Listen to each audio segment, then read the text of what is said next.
My name is Julian Sesma. Francisco Gutierrez. Yasmin Serrato Munoz. DJ Wise. Michelle Leon. Malik Stevens. Donna Melissa Hernandez. Dan Galloway. Taylor Marie Rudolph. David Schuler. Jose Madrid.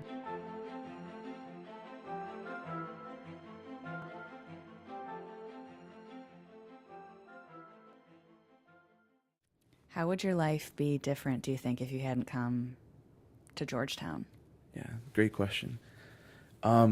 And Georgetown has been one of the, I feel like I've had incredible like favor and blessing.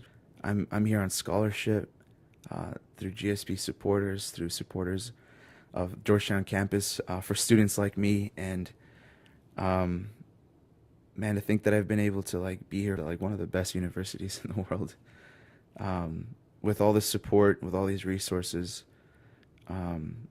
knowing like that I've worked to like, you know, make a better future for myself and my family. The supporters of GSP and the supporters of scholarships, for people who get scholarships on campus, man, thank you, because without you, I wouldn't be able to get through this. I'd probably be struggling to try to make money on the side, or I'd be 10 times more stressed about it, which would mean that my mom's 100 times more stressed about it. My mom she wants to definitely thank you too, my mom and my dad, because you've given us peace and you've given us hope for a better future. Yeah, definitely. So thank you guys, all of you, whoever you are, thank you. GSP just, it was almost like an angel falling from heaven, and I probably wouldn't be graduating if it wasn't for the GSP program, for the support that I got from a lot of people there and a lot of the great people that I met in the program. So that's actually how I would describe the GSP program. It's a family. It's a family that you secretly, long for, but you don't expect. But at the end of the day, it's there for you. And GSP was certainly there for me. So how exactly did Georgetown find you? How did you find Georgetown? So Georgetown was one of the lists. I remember it was a 15 school long list. So this is my teacher put it. He's like, you're a first generation Latina female from a low income household who gets free reduced lunch and who has a powerful story. He's like, you're going somewhere. The application, there was a time where I kind of used my story to really give my voice, to make sure that people knew that I was not defined by my story, that I had pushed through it, that I refused to become a statistic. And that was my essay was about, like, I'm not going to become a statistic. I've made it this far, and I'm going to go somewhere. So they flew me in on a Thursday, and I spent a whole weekend here, and I just fell in love. You said you didn't always know that you wanted to go to college. So what was the driving force in getting you to at least apply to college or thinking about that? Yeah, well, I don't know. My mom and I, when I was little, we always used to pass by like our local high school when I was like in elementary, and I would always tell my mom, one day I'm going to be in high school and I'm going to go to college. And she was like, okay, you do that. Yeah. And just like knowing that I had like the possibility and like the support from her was really great. And so then how did you end up at Georgetown? My junior year in high school, I applied to this program that was like debaters and stuff. It was JSA, Junior Statesman of America. And I had gotten into the program, but my mom didn't have the money to send me. But the program was going to be held here at Georgetown, and we started like researching Georgetown, and I thought it was a really great university, and I just decided to apply like last minute, and when I got in, it was like the greatest moment of my life. One of the greatest moments is definitely getting that acceptance letter, but also getting that financial aid award letter like a week or so later. So tell me about like what that meant to have those scholarships. Yeah, I think there were a lot of schools back home that I was considering because I had like such a big family that I was leaving behind. And just having to pick all of my stuff up and just walk away was a little difficult. But knowing that my mom wouldn't have to worry about any like money problems, I think was really reassuring. And at that moment, she knew that like she had to let me go. And just like having that financial support was really like beneficial and definitely made a difference between me coming here and going to local schools in California. I've had so many like wonderful people that have helped me out throughout these last 4 years. And I think that GSP in general has been there for like my hardest moments. And there were two points in my life that I didn't think I was going to make it through Georgetown. And GSP was there. Who would you say has had the biggest influence on your life here at Georgetown? Wow, that's a good question. I think there's a lot of people that have had a big influence on me here at Georgetown. I think everyone with the GSP program, Georgetown Scholarship Program, has had a big influence. December 1st, I got the letter, and it was, I think people were mad how anticlimactic I was when I got it. Like I was, like I got the letter. I was, oh, I got into Georgetown. How nice. And then I went to work, and like I worked for a newspaper, Trade Winds Publishing, and it was all females there. Like it was a female-ran office, and I was like the only person, only guy, young teenager. Yeah. And I got in. I was like, hey, I got into Georgetown. Ah, screaming. I was like, oh, I guess this is big news. Ah. So tell me, you've been really involved with GSP, and you are a leader that we're going to miss so much in our program because you've given so much to us as much as you feel that the program has given to you. What has the program meant to you as a student? I think where GSP means a lot to me because it's a lot of people with like similar backgrounds as mine. Because like even like little things GSP does, I know like this year, last semester, they were like trying to help people move in. And just like when I came here to Georgetown, I had to move in by myself. And like a lot of people, they come here with their family. They have like their moms and dads set up their room, and it's such an easy transition for them. But like the little things GSP does, isn't like they give this scholarship, but like scholarship means so little. Like it's a lot, but it means so little in comparison to like what they actually do, like on a day-to-day basis. Like whether or not it's the conversations, the tea and cookies, like just last week you guys were giving out ties, like just little things like that are so important because like a lot of times we don't have the resources to like get those things on our own. And I think like GSP has been able to like been like somewhat of a maternal figure like for incoming students. Like it very much like a safety net, like helping people like get through their college experience as smoothly as possible. Were your parents supportive, or would they have rather seen you stay in California? Oh, it was when I got here, it was a total culture shock. But community scholars helped with that because it's a lot of students coming with kind of similar backgrounds from underrepresented communities, all coming to Georgetown. But for my parents, they didn't know I was applying out of state.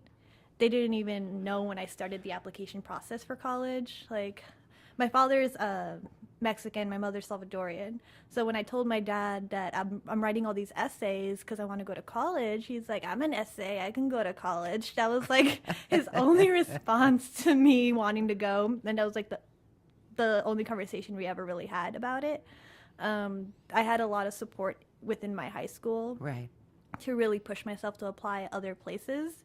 So then my mother would confuse the pamphlets that universities would send you. Like after you take the SAT, you get all these pamphlets that are just generic information for whoever checked the boxes. She thought those were all acceptance letters. So she thought Harvard wanted so you, she and thought everybody all of wanted these you, universities just wanted and the me, whole world, and they all accepted. She still has the box of all these pamphlets because she's like, no, these universities wanted my daughter, and these are her acceptance letters, and I need to keep them. I'm like, no, those were just the info pamphlets. But like there was totally a disconnect. But then, I mean, they've always supported me, and they're really excited that I'm at Georgetown and that I'm about to graduate. But they'll always call me, and my mom will always joke, like, you could have just come back. You could have gone to the community college. We could have lunch every day during my lunch break, and it would be completely different than you being in DC.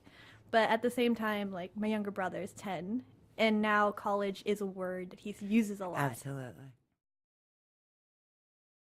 Did you guys ever have a moment where you thought, I'm not gonna graduate, I'm not gonna finish college? Did you ever have a moment like that, or? Of course. I mean, there comes a point in any Georgetown student's career, and it's not just GSP students, it's not people who came from underprivileged backgrounds, it's everybody. Who is like, what the hell am I doing here? What is my life? I mean, and that isn't just academic either. That's personal. Like, I am nowhere near the human being that I was when I walked into this school. And it came from, you know, continuing on being that same type of person that I was in high school and being around the same type of person and being like, I can't do this anymore. I'm going to do what I like, what I enjoy, and what feels real to me. I think everyone seems to have that. If you haven't had that moment by the time you hit being a senior, everyone has it as a senior. Because there are definitely moments where you go, oh my God, I can't do this anymore. My X, Y, or Z is happening at home. I can't do this anymore. This class has pushed me to the breaking point. But if that hasn't happened by the time you're a senior, when you're doing, everyone takes on far too much as a senior. And you realize, I think I had that moment somewhere in January, February, that I just kind of, and it was the first time that I had done it at Georgetown. I literally sat in my room and cried. And I was just like, I can't do this anymore. Because I had 2 plays going at once and was studying for the LSAT and trying to get my applications in, thinking, oh God, they're going to get in so late that I'm never going to go to law school. And just trying to finish a required 100-page thesis, and just went, I can't do this. I'm never going to finish. I'm just like, I'm not going to finish college. And it's my last semester. Which I never thought that I'd have to do that, 'cause as far as I'd been, as close as I'd been to the breaking point, many times before, because every Georgetown student is that kid that takes on way too much. Right. It was a surprising experience, but you realize, I can do it. I've got a fantastic support system. I've got really great friends. I've got a really great family. Now, you've been, I think, an integral part of the Georgetown Scholarship Program since you came to Georgetown, and especially in this last year as in your position of board president. Where do you see the Georgetown Scholarship Program going in the next couple of years? What are your dreams for the program? Yeah, my dreams would be that, so it's a larger program than it was when I first came in, and it's going to continue to be a large program now throughout, about 600 students across all 4 years in the program at any one time. And so my dreams are that those 600 students really take ownership of what's been established in the past for GSP and keep it running in their own unique way that calibrates it to now being for 600 students. So keeping it a casual and intimate solidarity as a group of folks who really frankly impressed me quite a bit with how they've trailblazed. I think that's a word that is a great description for a lot of GSP students, is trailblazers. And so my dream would be that they keep that solidarity and that sort of that connection with one another in a casual way that's organic and works for that large of a number. So they take ownership of the mentor program and really make sure that they're focusing on the students coming in. I never had the courage to admit to people that I wanted to come to Georgetown. I thought people would laugh and say, first generation young kid from Denver, Colorado, he's never going to make it to Georgetown. But, I played it off by saying, no, it's my favorite school because of the basketball team. And then I think when things got real was when I was in high school. And I knew there was no other option than to go to college. I knew my parents had worked really hard for me to pursue my dreams, and my my values and everything revolved around education. And so I finally gained the courage enough to say, you know what, I'm not afraid to reach for the stars, and yeah, I want to go to Georgetown. And even if I don't get there, it's so high up that I'll probably fall somewhere within some good institution, even if I dream up that big. So a few days later, when the GSP packet came, I was like, "Oh my God, Dad, look at this! See, I told you they'd make sure that I could go. That's what they told us in the tour, and I told you they'd make sure." And he was like, "Okay, in that case, you can go." But yeah, it was totally the Hogwarts letter.